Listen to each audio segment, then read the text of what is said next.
जो प्राइस है राइस का वो इंक्रीज हो जा रहा है कितने से, 33.33% से, और उसका जो कंजम्पशन है वो क्या हो रहा है, डिक्रीज हो रहा है कितने प्रतिशत से, तो 25% से।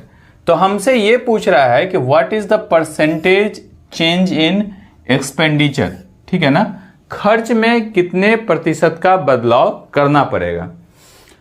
अब देखिए सबसे पहली बात यह है कि जो प्राइस है वो इंक्रीज हो रहा है 33.33% से, ठीक है ना।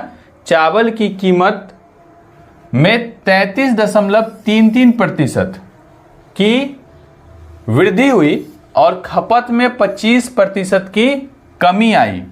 तो हमसे यह पूछ रहा है कि व्यय में कितने प्रतिशत का परिवर्तन किया गया है।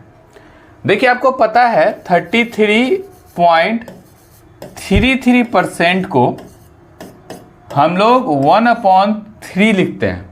33.33% को हम लोग 1/3 लिखते हैं, ये पता है आपको। अब क्या कर रहा है कि प्राइस में इंक्रीज हो गया कितना, 33.33%। तो आपको पता है कि इस 3 का 33.33% 1 होगा, ठीक है ना।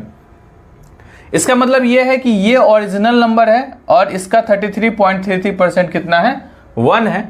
यानी कि पहले अगर प्राइस 3 यूनिट थी तो अब कितना यूनिट हो गई, 4 रुपया पर यूनिट हो गई। मान लीजिए पहले प्राइस 3 रुपया प्रति यूनिट था, तो अब जो प्राइस है वो कितना हो गया, 4 रुपया प्रति यूनिट हो गया।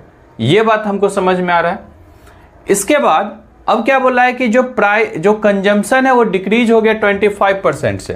तो 25% इसको हम लोग क्या लिख सकते हैं, 1/4, ठीक है ना। 25% को क्या लिख सकते हैं, 1/4।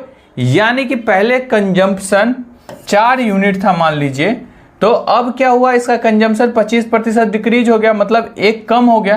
तो 1 कम हो गया यानी कि अब जो कंजम्पशन है वो कितना यूनिट हो गया, 3 यूनिट का कंजम्पशन हो गया। तो देखिए ये है रेट, ठीक है ना, द प्राइस, ये प्राइस है और ये क्या है, उसका कंजम्पशन। तो यानी कि जब ये पहला ये ओल्ड वाला है और ये न्यू वाला है, बहुत आराम समझेंगे। तो इसका मतलब यह है कि पहले 3 रुपये यूनिट था, 4 यूनिट हम लोग का खर्च था, तो 12 हो गया टोटल। अब क्या है कि 4 रुपये यूनिट कॉस्ट हो गया है कि पहले भी 12 था खर्च और अभी भी कितना खर्च है, 12 है। तो इसका मतलब यह है कि कोई बदलाव नहीं हुआ, नो चेंज।